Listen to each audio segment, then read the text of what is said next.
Tales from the Spacepod is intended for mature, open-minded audiences only. If you are easily offended, I suggest you turn this wacky shit right off.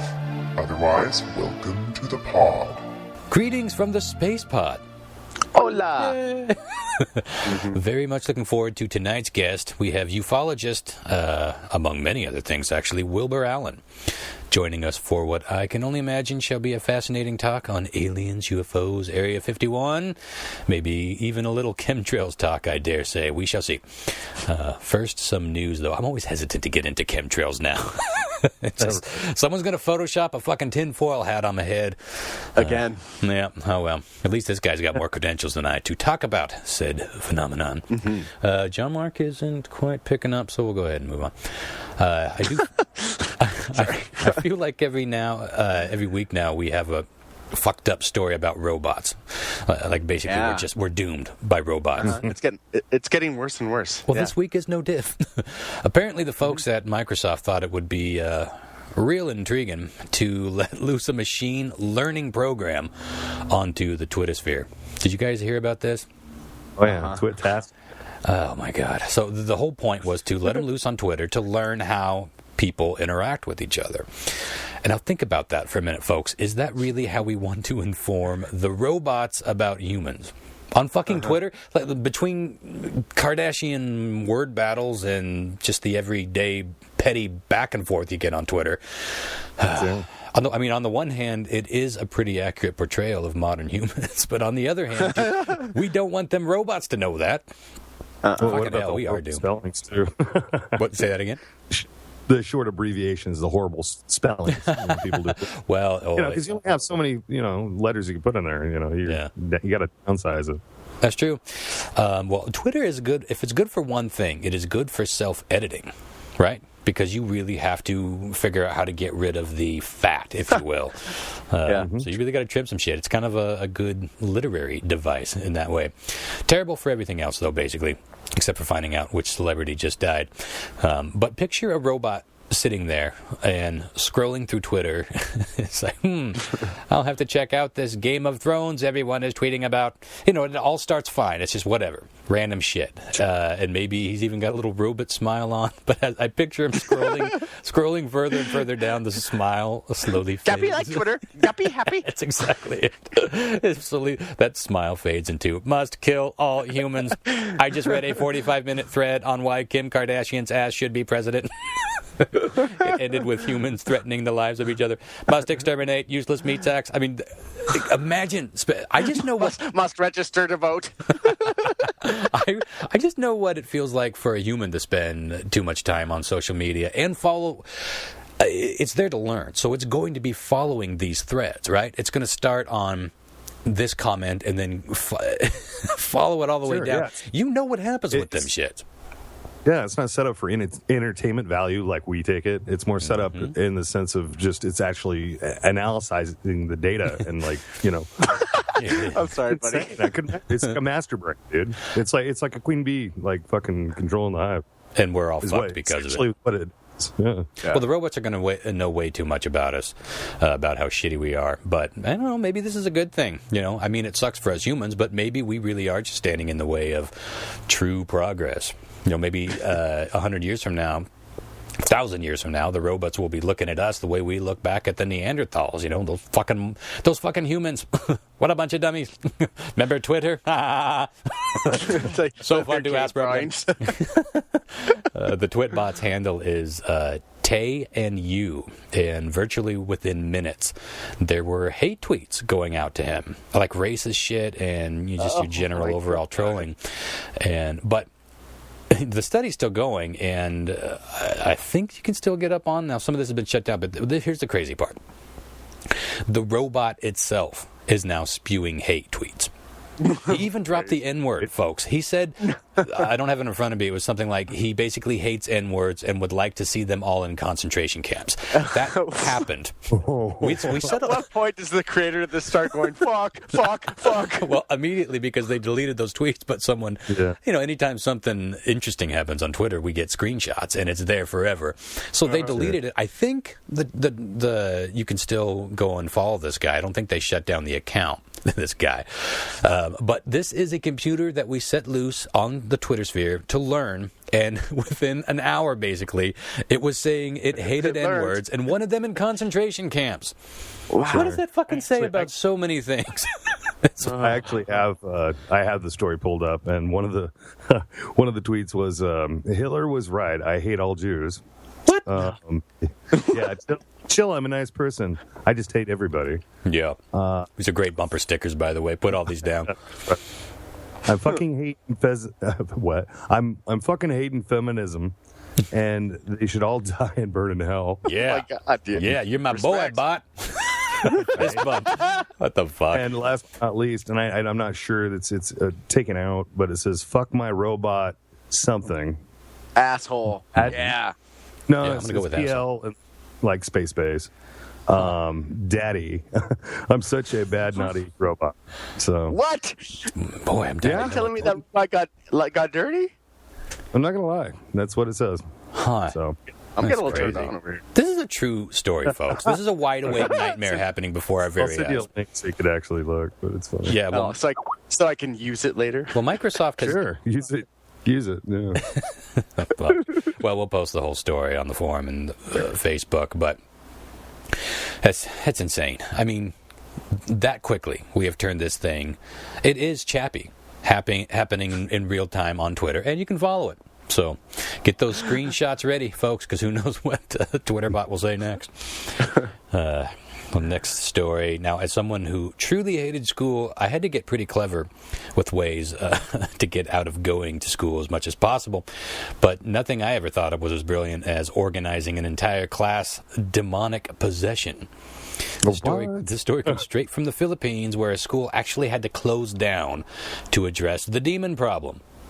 It started...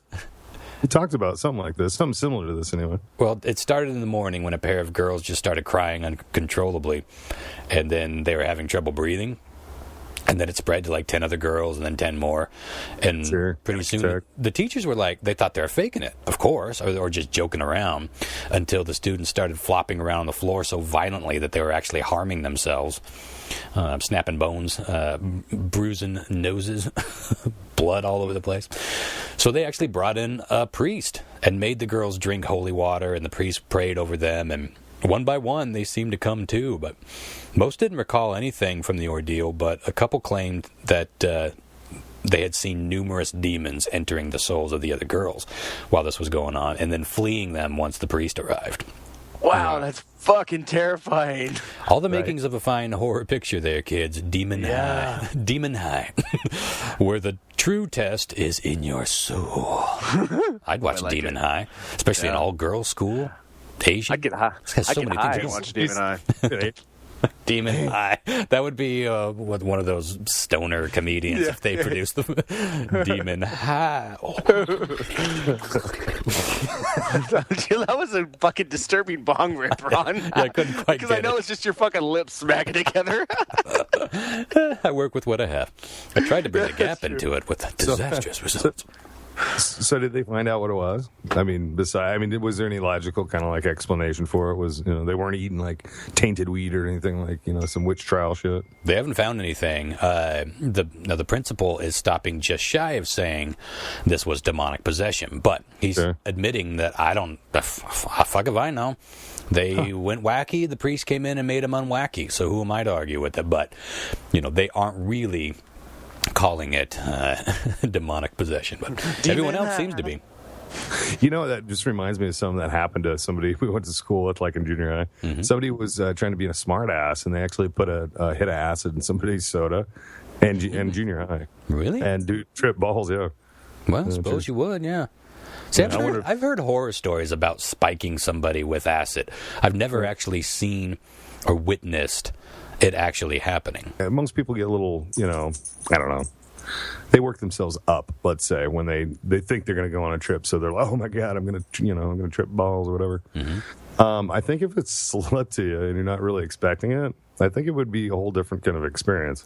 Yeah, I'm sure it would. Maybe you thought you were coming down with the flu or something. Sure. And then Or you wouldn't think or much. have something wrong with your brain. No big Well, deal. that's what the people who were being fucked with by MK Ultra thought. They were given such high doses. There was no, well, maybe I'm coming down with something. They thought they were losing their shit, jumping out of windows in some cases. Go back and listen to that MK Ultra episode. I don't know how far back it is, but do yourself a favor if you didn't hear that episode and you don't know that story. It is fucked up. And all true, apparently. I was just thinking maybe they shared like an acid, like an LSD bowl of punch or something at the school, and that's why they all trip balls. Well, who knows? They may have, could have been ergot, could have been mold. There's lots of naturally occurring things that can make you, as Lyle likes to say, trip balls. Tonight's secret word. What do you guys got before we get on to our guest? Mm-hmm. Yeah, I was going to talk about a tweeting robot. Fucking great thing. Sorry. Nah, it's all right. Well, did you guys know that actually VR is coming out today? The Oculus Rift is available. Yeah. So people can get their 3D on. That's been a long time coming. Yeah, It actually years. has. It actually has. I think I remember seeing something on the Oculus Rift like back on the Attack of the Show, which was canceled, from G4 Several years back, yeah. Yeah, several years back. So what's the price on this? And is it being geared towards porn or video games more? Yes. You're getting the question. They're roughly about $800, I think, around about. You could actually purchase them on Steam. High, but not crazy. The catch here is you got to have a beast of a machine to run it, and they're not even compatible with Macs. Yeah, and you actually have to have like a very high-end video card. And to do it properly, well, I guess it wouldn't matter because it's VR. The video card's very important. I was going to say monitor, but it doesn't matter because you're wearing it. You are wearing said monitor. So that's the whole thing then. It is just a monitor? I thought it was a whole all-in-one system. Headset. It's a headset. You actually wear it in your head. It's not a computer. Controllers in your hands. So what? But the computer is the brain, so it pumps it into the Oculus Rift that you wear on your head.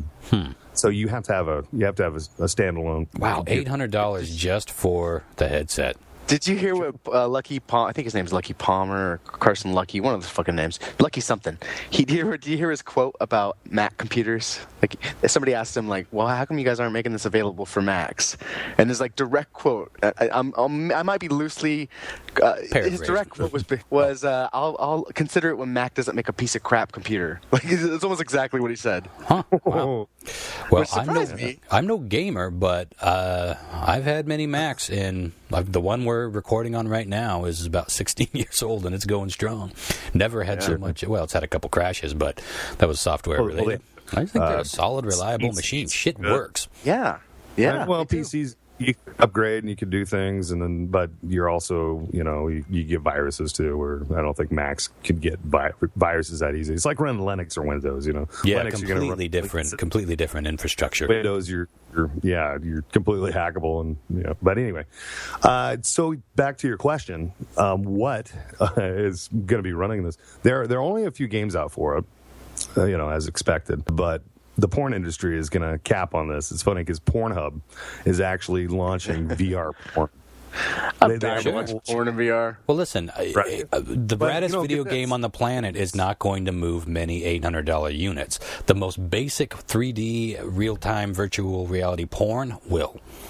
We talk about it all the time. Porn moves mountains when it comes to... porn moves units, period, right? That works on so many levels, that saying. But that's true. That's what's going to revolutionize this thing. Yeah. Wow. Well, Pornhub's actually they got it set up where it's actually a free channel. There's a lot of channels out there, like I guess porn that's VR porn. You just download it and you watch it through your VR headset. So how does this work? For all pay, you got to pay for the services. They're only smart enough to do it for free because if they do it with ads and other things, it'll pay for itself. Sure. Make the ads 3D. I'll sit through that. Am I the only one that spent a significant amount of time on Pornhub, gentlemen? No, I've seen the article. Usually it's a sustainable model because they give like 10 to 11 minute clips. Yes. And Sustainable, if you want unlike to Christopher when subscribe, he's on Pornhub.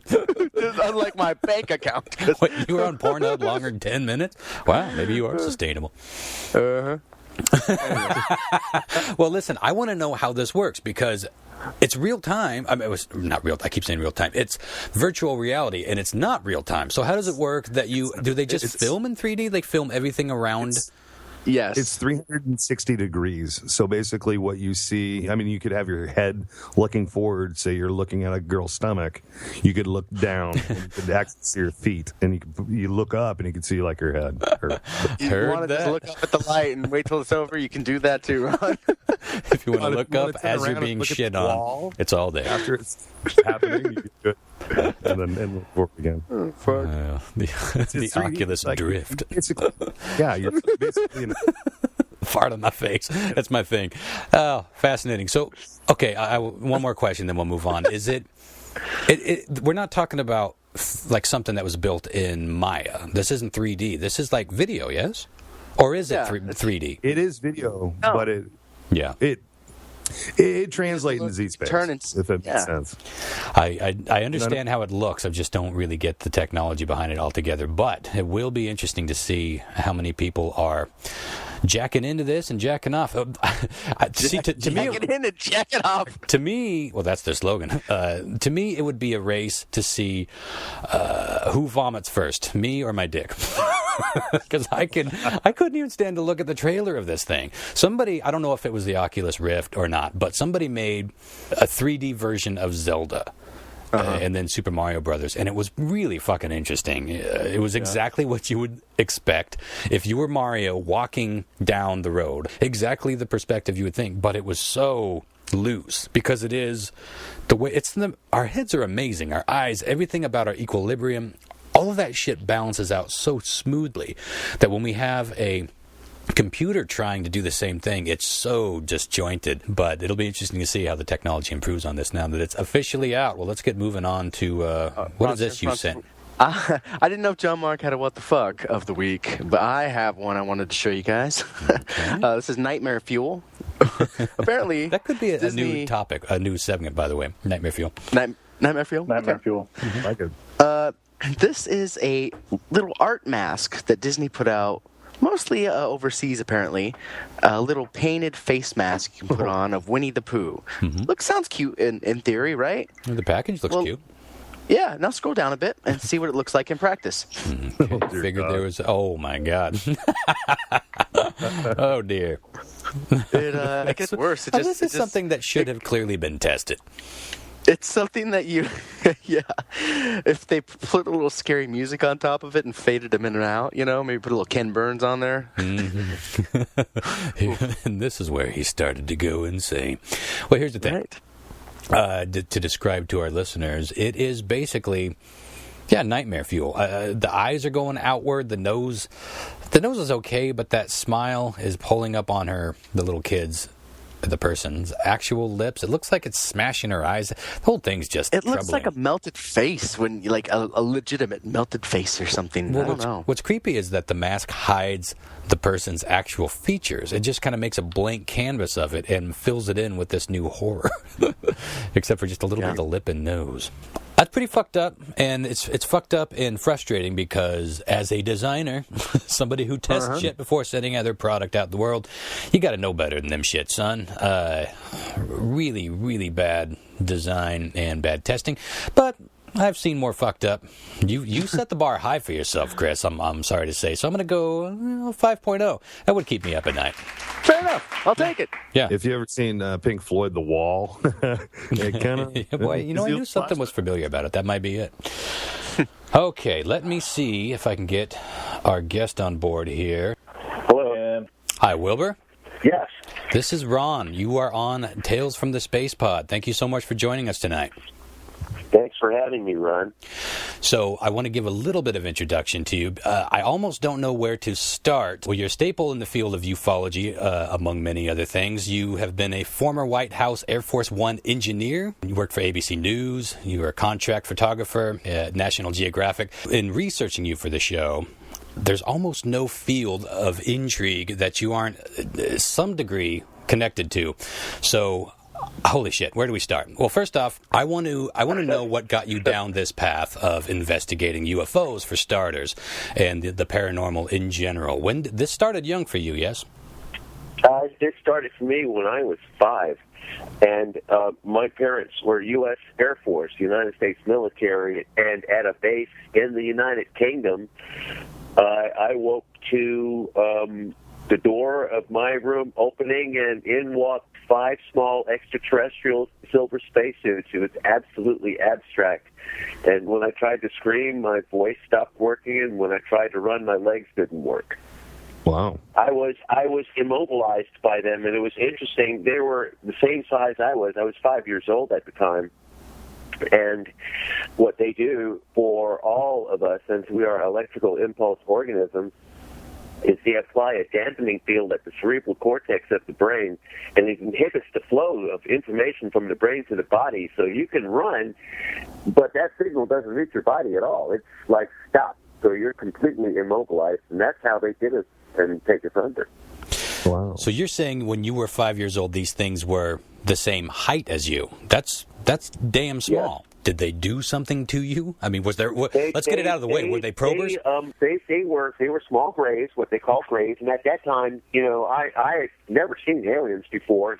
They didn't have movies about aliens like that, and I was face to face with 2 of them. One of them put something into me on the side of my head, and I passed out. But from that point forward, for about 11 years, nightly, I vomited because my body was trying to reject whatever it was that was put inside me. And at that time, the United States Air Force doctors did not have the technology that was capable of finding an alien implant, especially in the days when I came up as a kid. The U.S. military doctors' level of technology was basically limited to X-rays and the stethoscope. So it was interesting that they started giving me medications to try to stop the vomiting, which didn't work because on a nightly basis, at the same time, I vomited. It was kind of weird. But when it stopped, and I'm still living on base, abstract things started happening. And I mean, when I say abstract things, objects started coming out of the sky and landing directly in front of me. Is there still something in you? Yes. Really? And this doesn't cause any... does it cause something in you now? Well, it's like this. Since it's been in me now for years, it's fused into my central nervous system. It is a functioning device. And for example, I was hired for a show called My Big Redneck Vacation, which is on country music television, MTV. And they hired me to go into Area 51 with the Rednecks for this particular sequence of our investigation, or for this TV show. And at the perimeter of Area 51, the film crew and the Rednecks were going a little bit farther than they should have, because there's a limit that you go before the security personnel definitely come down on you. Mm-hmm. Sure.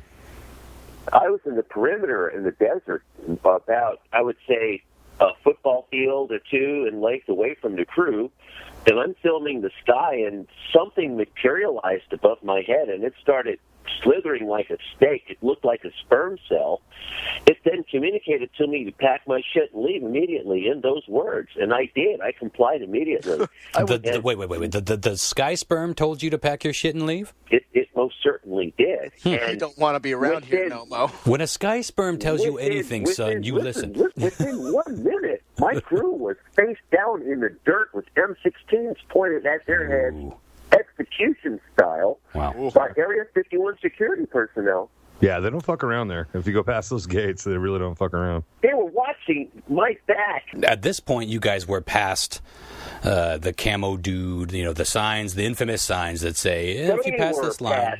They were past the camel dude. They were past them. I stayed at a fixed location in the desert by myself. I got you. Everyone else had the guns to them. What happened to them? Were they taken onto the base, or not? Obviously, they weren't taken. They were. I don't know, because I got into my crew band, which had my driver, and I was with Riley Martin and Elon McCauley from the Howard Stern show. And I told them, hey, we have to leave here immediately. And we did. So I don't know what happened to the film crew. I know that the data that they got was removed from their cameras. But the aliens told me to leave there. Not only did I have the pictures of the objects over my head in Area 51, it appeared on command at the hotel 100 miles away. When I said, okay, show it to me, and I set up my camera at this particular location, it appeared on command, on video. Well, I want to talk more about Area 51 in a minute. I want to go back to your parents. You said both parents were in the military? Yes. What were their stance on UFOs? My father was military intelligence, as my mother, and, to this day, no one knows exactly what my father did while he was in his tour of duty for the United States Air Force. I know he did 10 years in Vietnam, and normal tour of duty in Vietnam was 4, so he had an extensive amount of time in the ground, in battle in Vietnam itself. So one of the things that my father never talked about was aliens or UFOs. Before he was stationed in Vietnam, my father was at a base called Laurie Air Force Base, which is in Colorado. It's now closed. And he got stationed at Castle Air Force Base, which is in California, which I believe is now closed. But in going from Laurie Air Force Base to Castle, my father drove through Arizona, and I was a kid, and I'm looking in the back of the car straight up, and it's nighttime, and I said to my dad, hey, there's something up there zigzagging. Instead of my dad stopping to take a look, my dad stepped on the gas. He was doing maybe 100, 110 miles an hour. Back in those days, he was going fast just to get out of the area, Shit, yeah, I'm with Dad. I'm with Dad all the way on that one. Hell with this. He said, I'm not. He knew exactly what was up. What was even more interesting, my father passed away from Agent Orange, but during a base, on the base that he was exposed to Agent Orange, which is Cam Ranh Bay in Vietnam, he photographed this green anomaly over a C-130 and a fuel tanker, which was Air Force tanker, which is designed to fuel aircraft in flight. But this luminous green anomaly, which was over the tankers, was the same object that I encountered at the U.S. Capitol building during a close encounter that I had in 2002. Oh, wow. Let's talk about that for a minute. I knew. Yeah, that was pretty interesting, to say the least. Is this you sent us some photos in an email, and I saw a picture of some strange doings going over the Capitol. Let's talk about this story, because that's a pretty interesting photo. Well, in 1952, July 16th, 1952, there were several people on the ground at the U.S. Capitol building taking pictures. One of them was an individual with a Bolex 16-millimeter motion picture camera. Just happened to shoot the 16 most motion picture clip of that event in full color. What was interesting is with this Bolex and with the film technology that he utilized, he documented these luminous anomalies, which were in pairs, but they were actually separate luminous anomalies, but they were almost like in pairs, as if they were Unit 1 and Unit 2 of the same object. I've got the same objects. However, now, since I'm using technology that's a little bit, let's just say, like it's NASA technology on steroids, since I have this technology now, I captured an object which had the same characteristics in terms of, if you look at the 1952 footage and you look at the footage that I got last year and you did a comparative analysis, you could easily conclude, based on doing a comparison, that they were the same object, except with the technology that I utilized to capture it last year, I got the sound associated to wherever it was. So I was able to document not only the object in close proximity, but what it sounds like when it flies by, which is something that wasn't available with the 1952 analysis. Sure, with the audio. Now it's not there. So with that, including all of the samples that I sent you, there's sound associated to those. They match the same samples that are taken in space by NASA. The only problem is in space, since it is filmed in a vacuum, there's no sound associated to those objects that they have, so there's no sound association. But what I have in D.C. here, which indicates without a doubt that there is a spatial portal directly over my home, it indicates that when these objects materialize into our airspace, that there is a mechanical sound associated to them, which definitely makes them not a meteor or a shooting star. Including what makes this more extraordinary is that I have matching samples over a different period of time. There's some footage there. If you look at the photographs, they look exactly the same, but they're taken on different nights.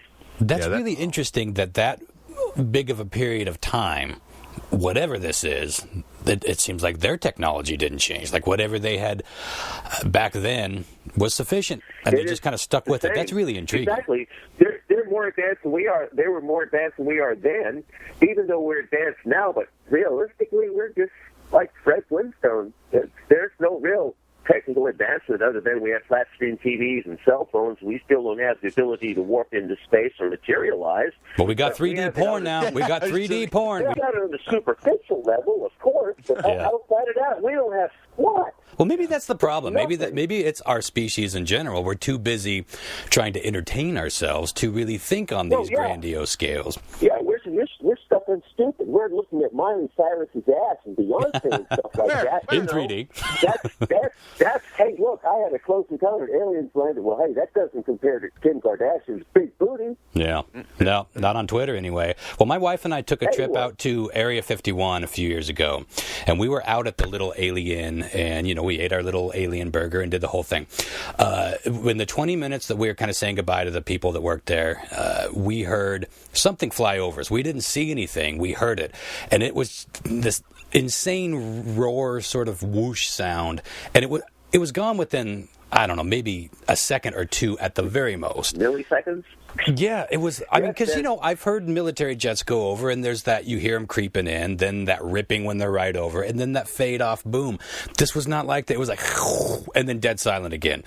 Now, correct me if I'm wrong, but even out that far by the Little Alien, that's still closed airspace, yes? That's restricted airspace, exactly. No. What was interesting is what I documented at the perimeter of Area 51, it followed us to the Little Alien, and then it followed me to the Cowboy's Dream, which was the place that I stayed, which was absolutely wonderful at that place. But it followed me. And what's even more intriguing is that it maintained a level of contact, in a sense, where when I set my camera up at the hotel, knowing that it followed me, and I said, okay, show it to me, and it showed itself, it clearly indicated that it was still in contact.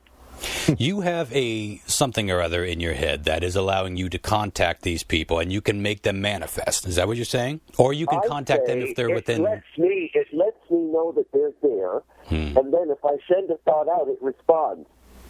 Wow. You have gone out to Area 51 several times and taken tens of thousands of photos.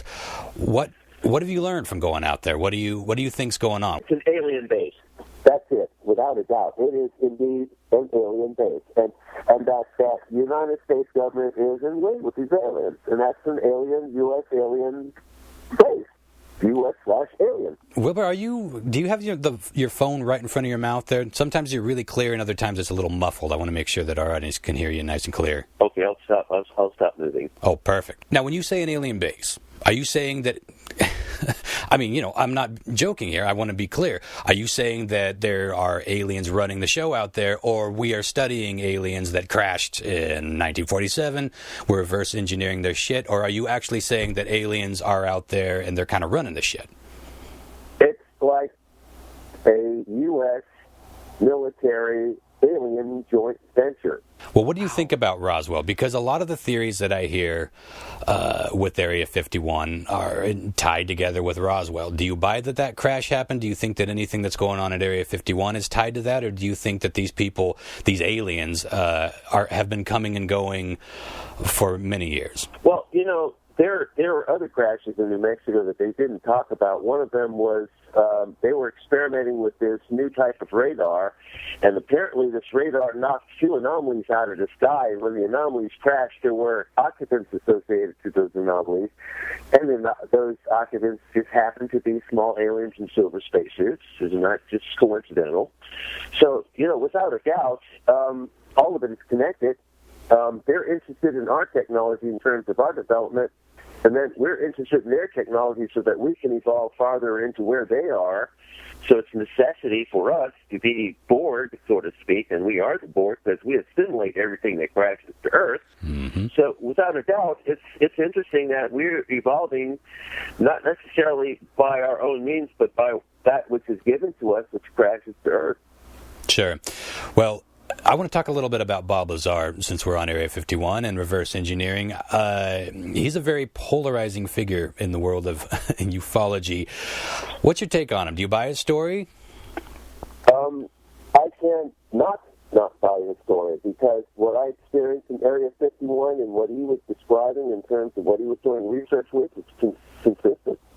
Objects that materialized, objects that had capabilities that were like, if there was a human inside that thing, well, not unless it has an artificial environment, which it does, or gravity, which it does, then any other pilot would be in pieces because the G-forces associated to it is greater than anything I know I could take. Mm-hmm. You've been 90-degree turns at full velocity. I'm sorry. Yeah. Well, you've been affiliated with Buzz Aldrin and the late Neil Armstrong. First off, do you think those guys saw some shit on the moon that they just can't tell us about? Yes. What have you learned from your time with them? That what I'm imaging here on Earth was consistent with what they encountered on and going to the moon and on the lunar surface. So they have told you that they've encountered shit on the moon that isn't general knowledge?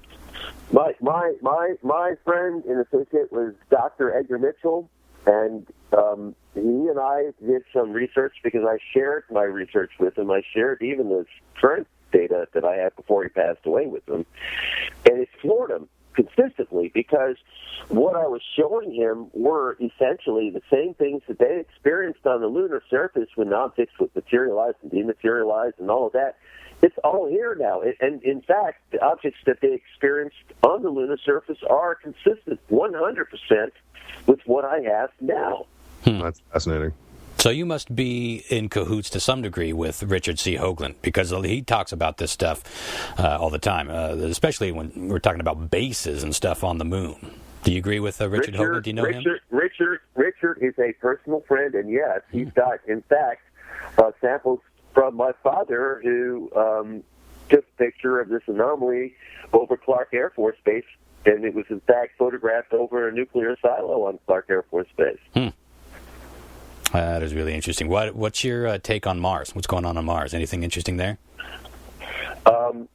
It was at one time a planet that had inhabitants, and maybe they do still exist, but perhaps it's gone underground, and that what NASA is taking photographs of in what they are showing are signs of devastation, something obliterated, whatever was there, and that life that was there was extinguished by something.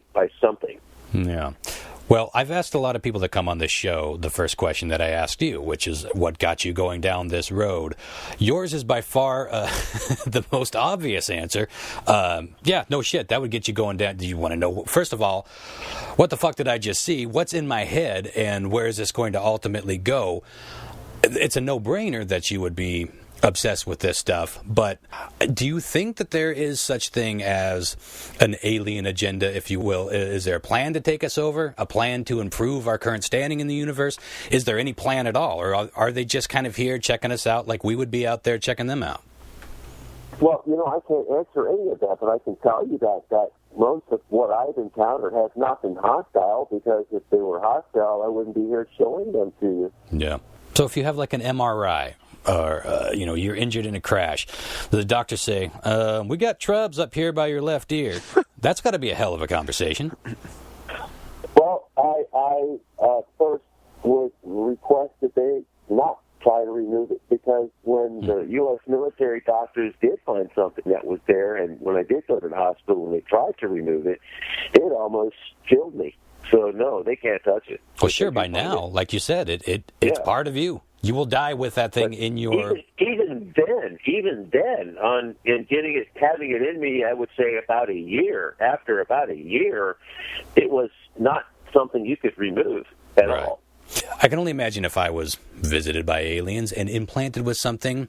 Most folks I know haven't had that experience. You've got to feel some sort of special feeling. I can't think of the right word for it, but do you feel like you are part of, I mean, beyond just maybe talking about this stuff and looking into it on an education? You mentioned Edgar Mitchell. That guy, I did a brief little eulogy on him when he passed away. I was really sad about that because he was one of the people that I remember listening to on Coast to Coast AM thinking, this guy's different. This guy is really... Because you, I'm sure, will acknowledge there's a lot of horse shit in ufology, and unfortunately, a lot of the people spewing the horse shit get a whole lot of camera time, and it just muddies the waters. But Edgar Mitchell, that guy had the education, he had the credentials, and he just had a way about him. He was genuinely just interested in further knowledge. Like that was, he set up that whole institution, whatever that was. It just seemed like all he was really fascinated with was, let's just keep an open mind about everything and let's learn what we can, and let's not forget this religion or this mysticism or this idea. Everything was basically welcome. I found that fascinating and very inspiring, and I was really sad when he passed away. But I mean, do you feel like you have been chosen to some degree, or do you think it was just random? Well, I have to say that, most of us are reflections of our experiences, that which we experience in life. That makes us what we are. And if that is indeed the case, then I'm not from here. Do you have any feeling on where you go, or are you just kind of like, well, whatever?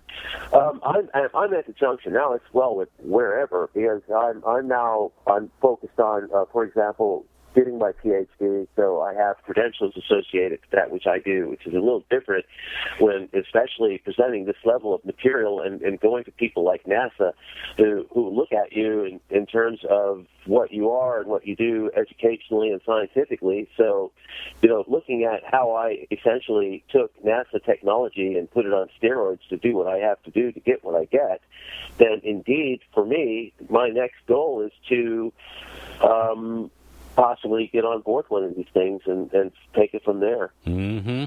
Well, I want to get on to a few other topics, but before we do, you did send us a whole lot of stuff. I want to make sure that we cover everything you definitely want to cover before we move on.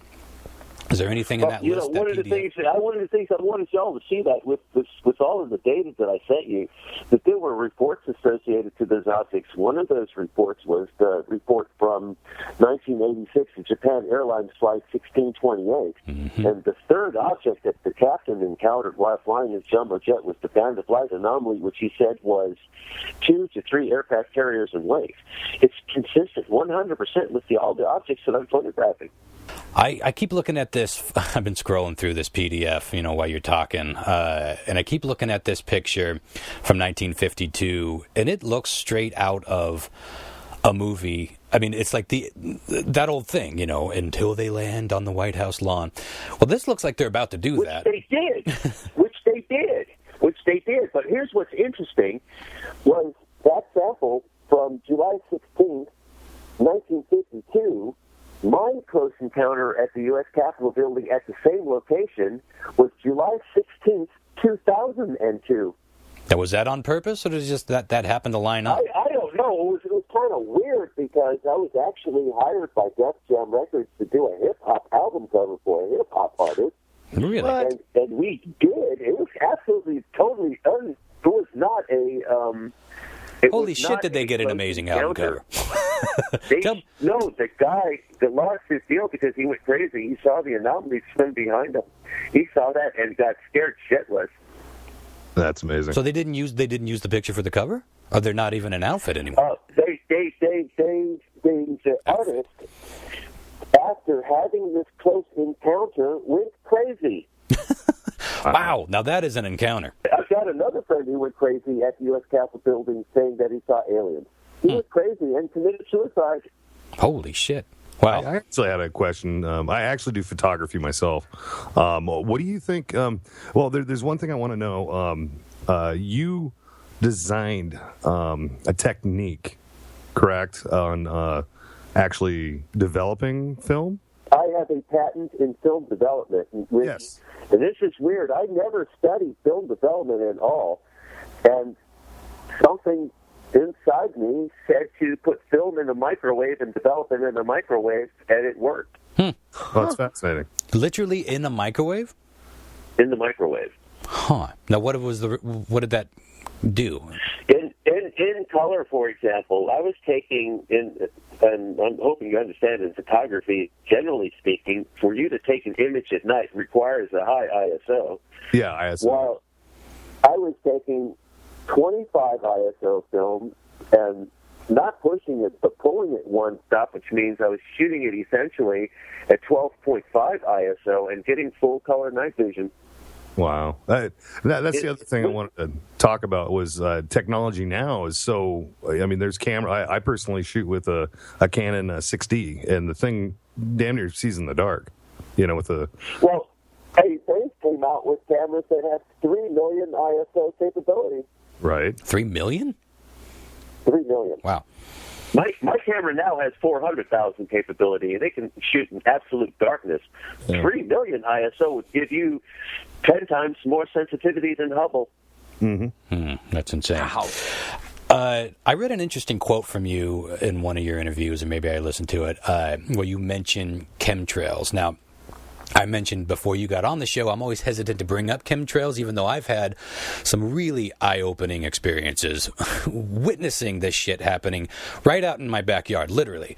And every time I've brought it up on the show, some listeners and even some friends of mine, they start in with this tin foil hat brigade bullshit, and it bums me out, and I think, fine, fuck it, I'll put it on the back burner, I won't bring it up again, and then something happens again, and I've caught some stuff on camera, and I'm afraid to talk about it, because you can talk about UFOs, you can talk about Bigfoot, you can talk about ghosts, government conspiracy theories, but you start talking about chemtrails, and for some reason, people freak out. But you had an interesting theory, at least one of your theories about chemtrails involving like a smoke screen type thing. Talk about that a little bit. I've got a friend in Mount Vernon, New York, who said he started seeing jets. His name is Melvin Harris. He started seeing jets. He documents the same anomalies I get in Mount Vernon, by the way. But in Mount Vernon, he said there was a time you could go outside and have a clear sky, but there were so many jets going by now that the contrail that they generated made the sky so that you can't see beyond the smoke screen. And what's even more interesting is you have to look now at the technology they have for jets and jet fuel and what they're doing with it. And one of the things that they're doing with it that is interesting is applying nanotechnology into the jet stream itself. So that means as the jet is burning this fuel, it's also discharging nanoparticles into its airstream, which it's gather in the air. And you could easily, knowing how nanotechnology works, if those particles hit the ground, take over anything you want. Mm-hmm. Well, like I said, I witnessed many things in my own backyard. I've lived in this area here in sunny central Washington my entire life. And only a few years ago, I started seeing a difference in the contrails. They were fanning out wider. They were turning the sky this sort of milky pink, rainbowish hue. And it lingered all day. They don't want you to see something. They don't want you to see something. It's something they don't want you to see. And it's definitely masking. You're in Washington State. Now, consider this. They've got HAARP in Alaska. They also found wormholes associated to the north and south magnetic poles. Earth is a ball spinning, and when you spin a magnet, what happens? It generates energy. Well, the energy generating from the magnetic poles that are spinning are conducive to facilitate a wormhole, and they both facilitated these wormholes that exist. They've existed since the planet's existence. That is really That's why interesting. Aliens are here. Because I have read a lot of things about chemtrails, a lot of theories. I'd never heard that. I'd never heard it something so simple as it just being a literal smokescreen for some shit that we're not supposed to see. I really like that theory. It resonates with me. All I know is one sunny afternoon, I watched it go from beautiful, pristine skies, and I found, with my naked eye, I saw, what to me it looked like a 737, something like that. It was a big jet, way up there, going back and forth. The sun was hitting it just right where I could easily follow it with my eye. I saw that it was flying back and forth, and I made some phone calls to some people that I know around here about aviation. They're saying, well, maybe, Boeing's not that far away. Maybe they're doing some test flights. And, none of... test landing, but then, too, that's a smoke screen also. What are they testing? Mm-hmm. Something has changed. And why is it all of a sudden different? If this was stuff, Boeing's been here a long time. And, I see shit flying over here all the time. And I want to talk about a UFO sighting I had over my house here in a minute. But why all of a sudden had it changed? That's what gets me. It's like, if this is just vapor, vapor's been around my whole life. Jets were nothing new to the roster, but something has changed. And it immediately jumped out at me. And it's funny how people get so bent out of shape about talking about it. But I do want to ask you, this maybe goes back to Area 51, but I've had a couple of UFO sightings right here, literally on my couch looking up through my skylight. In one case, I saw the infamous black triangle. Now, I've heard stories about this thing my whole life, so when I saw it, I kind of had this strange feeling of excitement, like I'm one of those people. I saw the fucking black, and it was right over. It felt, obviously I couldn't gauge it. It was 3 a.m. The only reason I woke up is because a couple military jets had gone flying by. So I was like, are they chasing this thing? Are they protecting it? But it was completely silent. Now, we're not talking quiet, low hum. There was nothing. This thing floated. It looked like a kite flying over my house, but I could see that there was mass to it. There were no lights. I could see it blacking out the stars behind it. And it was so quiet that I knew this was something special. For some reason, I don't know why. For some reason, I got the feeling that this was our own government or our own military flying something. And that's what I've heard about these things. We have these triangular objects. There are 5 of them, from what I understand. And actually, the person that would be more apt to answer that question would be Stanton Friedman. He did a lot of research on those triangles. He was the one who brought that particular information forth. But from what he says and from what I gather, that those triangles are man-made. Yeah, well, and there are 5 different versions of them. I'm sorry. Yeah, no, I've seen the ones that have the. I mean, I haven't seen them personally, but the circle in the middle or the lights on all this. This one was one of the ones. It was just a black slate in the sky. It was insane, but. I've heard of people seeing those from the side, and they're much bigger. So I totally got that feeling where I could not tell you if that thing was 1,000 feet above my house or 20 feet. I mean, when I see something that's aerodynamic, I'm immediately going to think, well, people made that. Because, space has nothing to do with flying through the wind. You don't need aerodynamics. And I don't know, triangle just seems man-made to me, but... Have you had any encounters or information about a triangular-shaped craft that probably didn't come from here? Or do you think all the triangles are from here? I encountered something that wasn't a triangle. It was an L. It was not an L. How do you say? Well, yeah, if it was an L, a 90-degree angle if both sides are equal length. It was a huge... like flying wing design. But what I saw was so massive that when it ascended, or descended rather, that when it was coming down, it was like, with the cloud structure that was out there, it was almost like if you take a cookie dough cutter and you cut the form of a cookie into the cookie dough, it left its shape in the clouds like I've never seen anything. Wow, that is bizarre. Leave its shape in the skin. And it was the night that I had the close encounter at the U.S. Capitol building, July 16, 2002. Yeah. Crazy. That is really interesting. I want to ask you about one more sighting that I have really quickly. I have been looking up into the skies. I'm one of those people that I'm obsessed with space, and I have been my whole life. And I'm fortunate enough to live in an area where I can still see the stars. The city hasn't encroached upon me too much. I can still see space, and I have a roof that's easy to lay on. And so my whole life, I know what satellites look like cruising across the sky. Well, a few years ago, I saw what I thought was a satellite. Can I tell you to stop just for a second? Sure. Just for a second. You can't see satellites. First of all, A satellite is possibly the size of a jumbo jet engine. If you can't see the definition of a jumbo jet at 40,000 feet, how are you going to say you can see a satellite at 15 million feet? Are you telling me this whole time I've been seeing UF goddamn O's up in the sky? You've been seeing UFOs, these sphere objects, and I've got them documented in space. Whatever they are, they have the ability they come here, not necessarily like they travel through space, but they're entering through some kind of portal. And without a doubt, I'm getting these spheres. Some of them fly in formation like they're space, but they fly in tandem. They're almost the same technical configuration and structural configuration as the spheres that flew by the U.S. Capitol building in 1952. Well, the word formation is key here, and first of all, that blows my mind that your opinion. I mean, I'm guessing is this your opinion, or is this is the first time I'm hearing that the shit that I've been seeing isn't satellites? I know for a fact because the technology that I utilize, I'm using, for example, a 24 millimeter lens. Now, 24 millimeter means wide angle, and anyone who knows photography, the photography guy, they will tell you, 24 millimeter is not a lens that you would use to photograph objects in space. Yeah. No, it's a wide angle. The spheres that I got are big, and I'm using a 24 millimeter lens. Well, that is interesting. Well, the sighting that I saw, what I thought was a satellite coming over, it slowed down. Now, then it's not a satellite. Right. Satellites to slow down? No. Come on. This is when I knew I was seeing something special. And then, I'm not kidding you, right behind it in single file, something came and caught up to it and then slowed down. And then another, and then another. There must have been 15 of these things. And I'm seeing this stone cold sober, staring out my skylight. I climb up to the roof to get as if I'm getting a better look at it. But it was just, I'm freaking out. This is like 2 a.m. And I'm seeing this, and again, I've looked in space my whole life, just, with the naked eye, binoculars. I'm fascinated with space.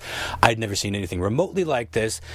And I shit you not, these things form into a V formation, fly across the sky, and then one by one get back into single file and speed up and then fly off. Now, there's no lights blinking on these things. I feel like it's the same thing I've been seeing in space my whole life, which I assumed was a satellite. I know this wasn't a plane. These weren't planes. But I've told that to so many people, and I've never heard anybody who has seen something that seems to be in space flying in formation. Have you ever seen anything like that or heard anything about like that? Of course. I get it all the time. In the PDF that I sent you some what look like these 2 spheres that are red and white. Mm-hmm. If you look at that footage and then the 15 additional examples associated to it, you see that there's associated examples that are matching.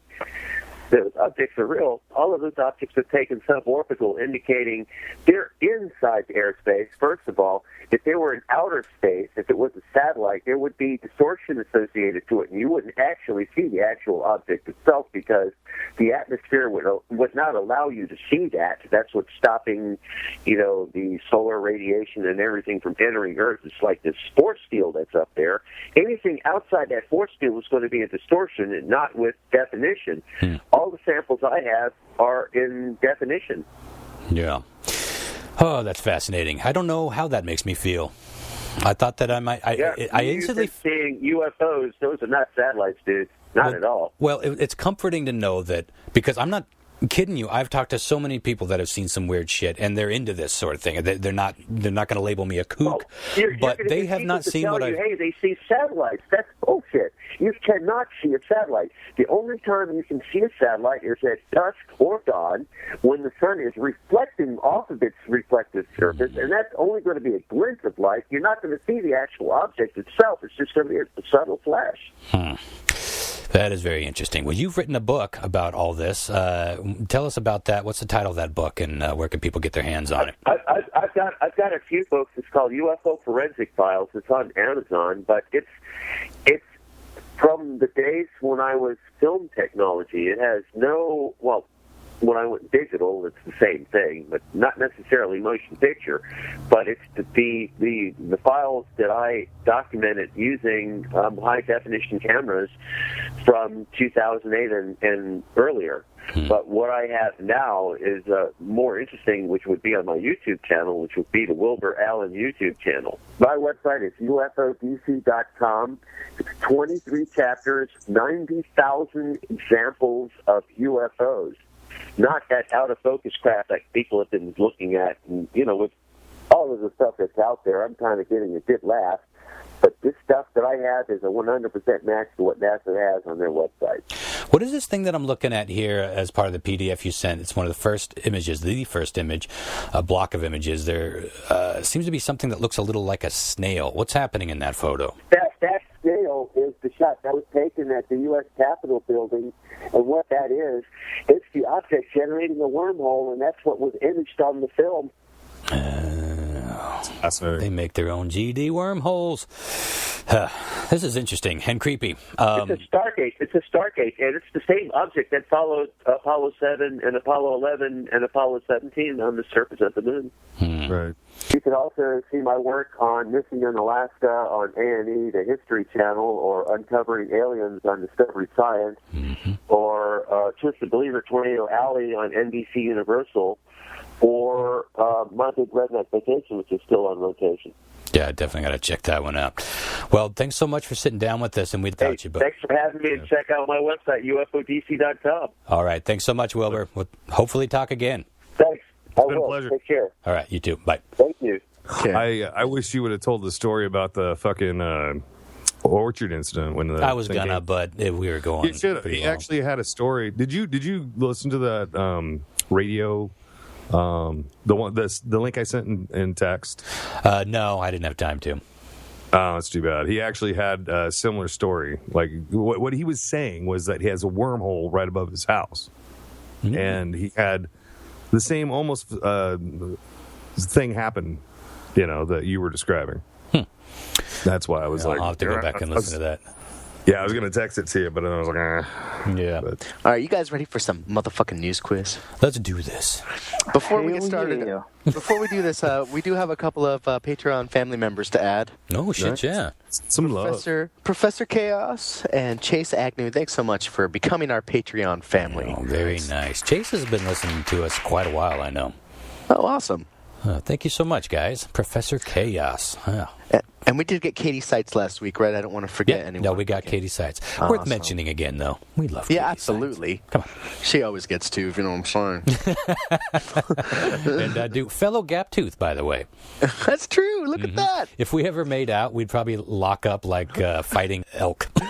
Sounds like we're going to have to try it for science. Womp, womp, womp, womp. Oh, God.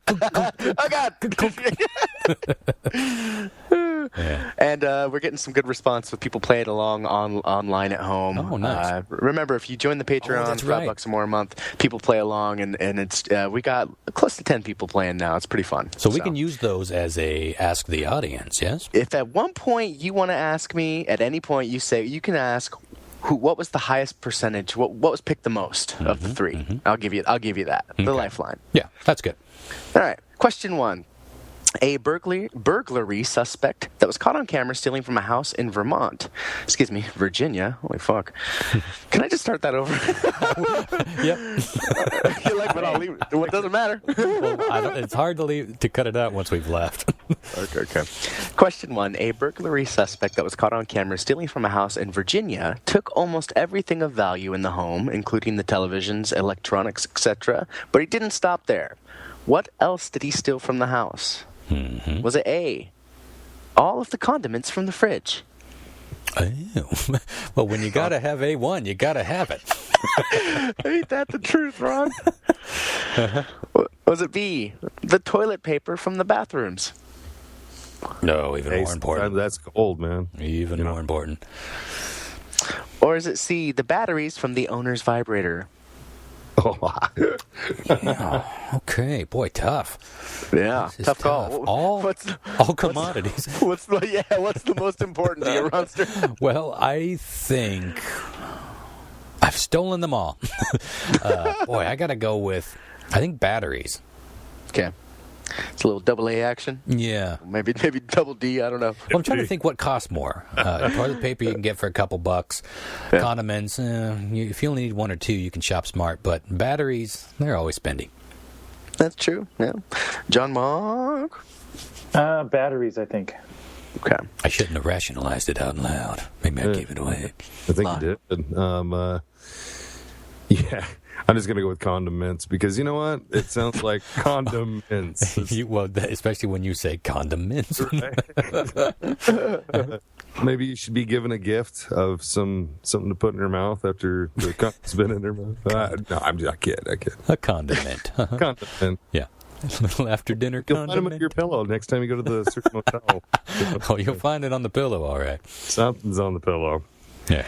Question 2. A 65-year-old music teacher in Wisconsin who'd been teaching for over 30 years was let go after they wouldn't let her center her class's curriculum entirely around this. Was it A, why pop music sucks? Oh, yeah. I'd let my kid go to that class. Sure. Unless it was ironic. Is it B, music's use as an aphrodisiac? Shit, yeah. I'd let my kid go to that. Let's round it up Wait. nicely. What level of education we talking here? I didn't specify. Okay. Oh. Or is it C? But it's high school. Like why I'm holding the power over you. Okay. I didn't give you that. But here it is. Yeah. Or is it C? Heavy metal.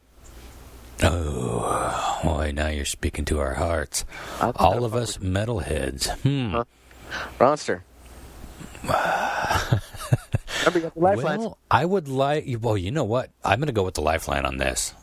Although, boy, it's going to be tough. Okay. The most popular answer chosen at 57% was why pop music sucks. Okay. Well, I was leaning toward that until metal. I'm going to go with A. I'm going to go with the crowd. Don't let me down, bitches. Don't let me down. All right. John Mark. Where was this again? Vermont. I didn't. Wisconsin. Oh my God. I didn't specify, but Wisconsin. You just kind of went there, didn't you? Virginia. I'll go with heavy in Vermont metal. County in Wisconsin. You're going with metal. Did you happen to listen to like the Virginia Wade episode recently? Never stopped listening to that episode. I did. She recently. tweeted about it not that long ago, I saw. Really? Yeah. Nice. No, it was a good show. I think so, too. I'm gonna go. We need to get her back on. Yeah, she was sweet. God damn. I gotta go with B. Going with music as an aphrodisiac playing the field. I like it. Is Barry White. Oh, No. Guess what, guys? yeah. Guess what? Uh-oh. Question 3 is the Florida Daily Dubs. Ooh, I was hoping it wasn't a Ding, ding, ding, Kanye. ding. Let's do this. A 26-year-old man from Riviera Beach. I didn't do it. Shit. I know. What the fuck? Sorry. Hey, guys, guess what? Yeah. Question 3 is the Florida Daily Dubs. Shit. Ding, ding, ding, ding. Nailed it. So First good. time. Wow. I'm hard. Thank you. All right. A 26-year-old man from Riviera Beach was running from the cops on foot last week. He has pit bull with him. And at one point, he released the dog and directed him to sick the officers. Instead, the dog did this. Oh, dear. A. Followed his owner, howling eternally, making his apprehension very simple. Where are we going, Roy? Where are we going? Why are we riding under this Riddle Ridge rimming rule? B. Bit his owner right in the ass, bringing him down for the cops to arrest. Oh, that's fucking hilarious. You're not my real father. Yeah, that's not a man's best friend. What the fuck? The Rabels have earned. Or is it C? He rushes me. You just too much peanut butter. That's from a South Dakota. Or is it C? Circled twice and pooped. Oh, dogs. I got to go with C. As much as I love the other ones, I could see that. Yeah. Yeah. Unless he's been trained to attack, which maybe the dude thought, well, he's kind of aggressive. He'll attack. But I probably wouldn't. Joe Mark. I'm going to go with C as well. Okay. Yeah, dude. As a dog owner, I'm gonna say, well, it's a pit too, and my dog's actually kind of smart, but even I think Max would probably just go around in circles and shit. Yeah. Even being a pit bull, or you take your most quote unquote aggressive dogs, they're not like that unless you train them to be, or unless you just raise them poorly. Is it too late to change my answer? Because I kind of want to go with B. No, I think it's fair. Let me. I'm going to go with B. I'm going to say the dog probably like fucking followed the owner and like gave him up. Yeah. Oh, that was A. Yeah, Sorry. that was my second. A, okay. Okay. I can see that. All right. Last question here. Question 4. An Indiegogo project that is mostly a joke has started to gain a little steam lately. The crowdsourcing page in question is trying to raise $100 million to get the cast of The Fast and the Furious to film a movie where they fight this. Of course, this is gaining steam because America is the land of the first world. Let's hear him. Is it A, Hitler? Yeah. Fast and the Fuhrer. Mm-hmm. Yeah. Fast and the Fuhrer. Fast 9. Fast 9? Is it B, Kanye West? Oh, shit. Oh, shit, son. Remember the rule. Yeah. Rule. Yeah. Or is it C, dinosaurs in race cars? Oh, boy, this is impossible. I love it when you say that. The only one I could come up with a quick, snappy title for was Hitler, but that means nothing. By the way, I love these bullshit. Hey, what about Dino Roars? Dino Roars. They're like in the cars going fast. Dino Roar. I love these bullshit Kickstarter campaigns, Indiegogos, because it tells you that we're living in good economic times. When we can donate hundreds of thousands, if not millions of dollars to these stupid things. We're doing pretty good. Okay, I am going to go with Kanye West, huh? Fuck. I'll go B, Kanye West. Go Kanye or go home, son. It's like shit in squares. Mm-hmm. I know. This Kanye West twist fucked me up the ass.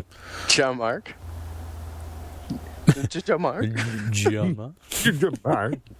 Oh, sorry, I was on mute. What was A again? A was Hitler. Let's go with that one. Mm-hmm. Okay. Let's Godwin this question right the fuck up. You guys are fucking crazy. I really wish it was something to do with Dr. Evil because it's like $1 million. You know what I'm saying? Yeah. Can you answer this last one as Hulk Hogan? Just fucking do it for Are me. you feeling well enough? Let me tell you, brothers. I'm going to go with fuck. That's all I got. That's all he got.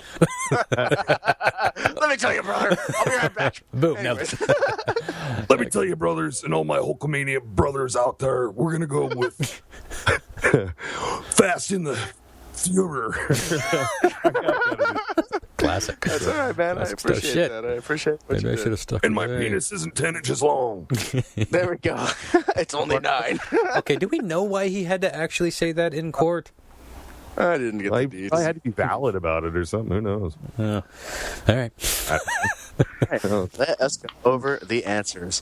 Question 1, a burglary suspect that was caught on camera stealing from a house in Virginia took almost everything of value in the home, TVs, electronics, etc. But he didn't stop there. Also went into the bathrooms, took all the toilet paper. Shit, yeah, son. And I mean shit, yeah. Shit. Gotta have them TPs. I went with that way. Right? I don't think you did. Wipe. What? I think I did. Nobody. He went batteries. Oh, I went batteries. You're right. I Batteries, went with bro. Price. I went with Fucking Price. batteries, bro. Damn it. Fucking. Hey, Nobody got that right.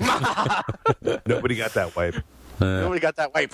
Literally. The clean has been slated wiped. Wow. God, my heavy lift. It's done. Oh, Tune in wow. next week. No. Make fun away. Question 2, a 65-year-old music teacher in Wisconsin who had been teaching for over 30 years was let go after they wouldn't let her center her class curriculum around heavy metal. Yay. Little bitch. Yeah, I've got some great stuff on this chick. Apparently, I love this teacher. when somebody falls asleep, she gave extra credit to kids that went to a Slipknot concert. She, when somebody falls asleep, she gets like a circle pit going around the desk when to wake them up. Like Very interesting. That's her style. I like John it. Mark got that correct for a point. Of course. Bitch, son of a bitch. Wow, I'm not looking good. Everything could change, Ron, with the Florida Daily Dubs. It's true. That's the Florida Daily Dubs. We are off our game. Ding, ding, ding, ding, ding, ding, ding, ding.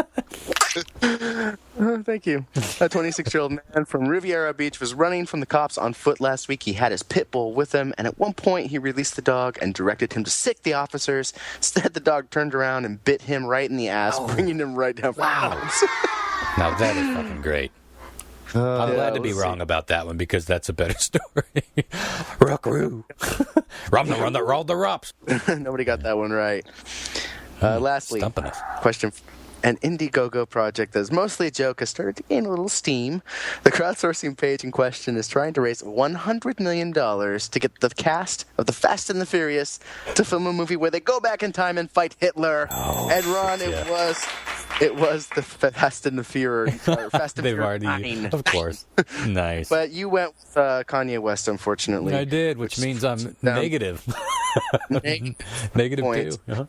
Uh-huh. John, Mark, and Lyle got that correct. Damn it. I think it's John Mark. Did you guys see the story, or did it just ring true?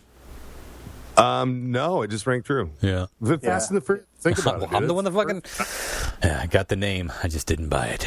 That makes John Mark tonight with 3 points. Nice job, buddy. Nice. Oh, yay. John Mark, I think you've been kind of cracking skulls lately. You've been doing well. Yeah. Let's see if we can change that around. Good. Well, what did I win? Who did I win something for? you won absolutely nothing, but it feels good to win. It always feels good to win. Bragging rights. What do you guys got? Anything to realistic drop before we get on out of here? I want to know. All at once now. You're the winner, John Mark. Go ahead. Well, I was just going to say, did you guys watch that thing I tried to get you to watch last week with the ending of every movie with the Walk of Life added on to the end credits? And it's fucking brilliant. Oh my god! And it only gets better the more you watch it. Do you guys know what he's talking about? Did you see that? I didn't. It's literally that simple. It's the end. It's like the last. Could be 5 seconds. Could be 30 seconds. Whatever leads into the credits. At some point, instead of it ending with the traditional music, it fades into.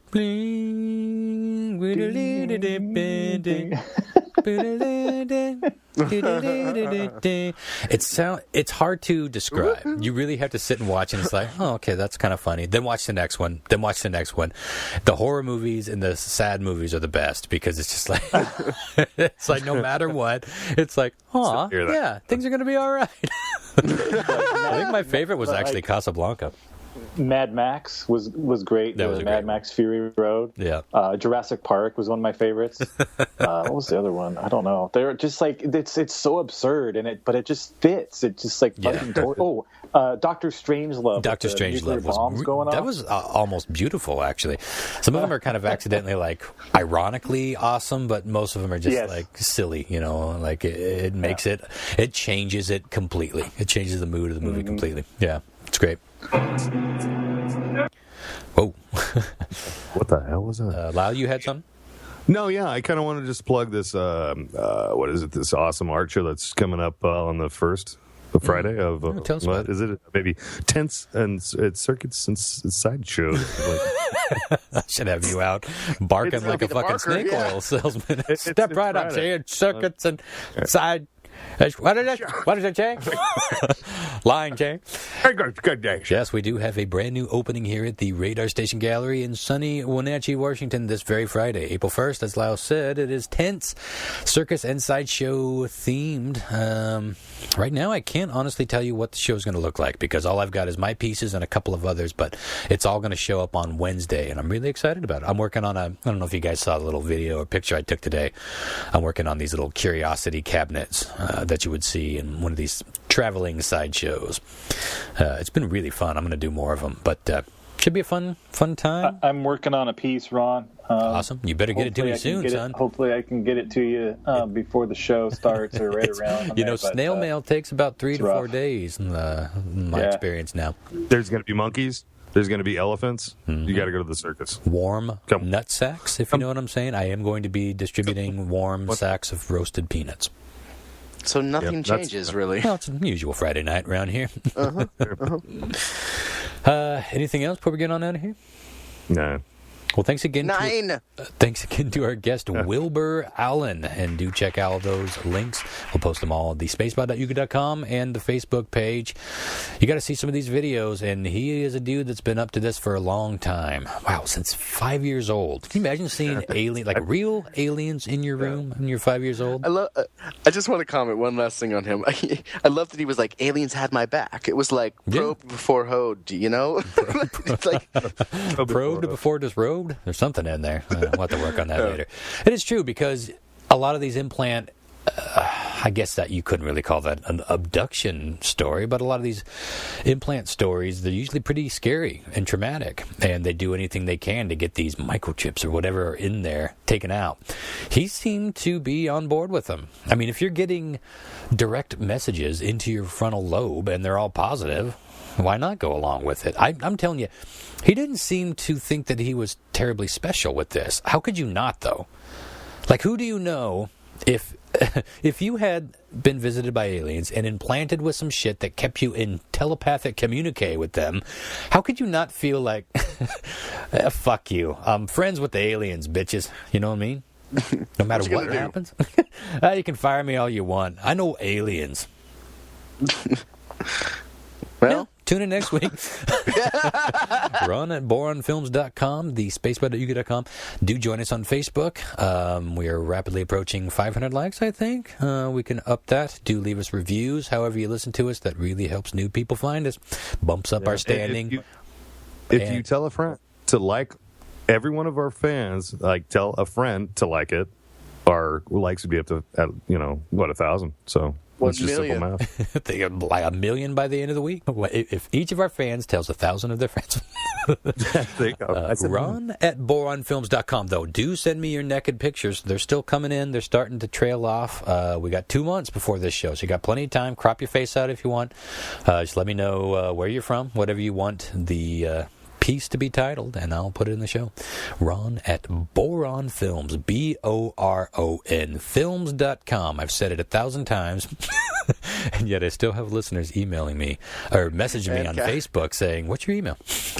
What's your email? Well, you guys, I don't know. I've kind of cut you guys some slack because we're always sort of half listening to each other and half getting ready for our own shit. But when you're listening, it seems funny. It's like there's some sort of psychological experiment happening there.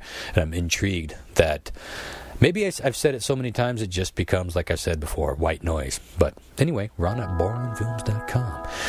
Till next week, take care of each other and yourselves. I said it backwards, but that's a Jerry Springerism. Next week, 9/11, bitches. 9/11, boom. Have a good week. See you guys. Bye-bye. Boom.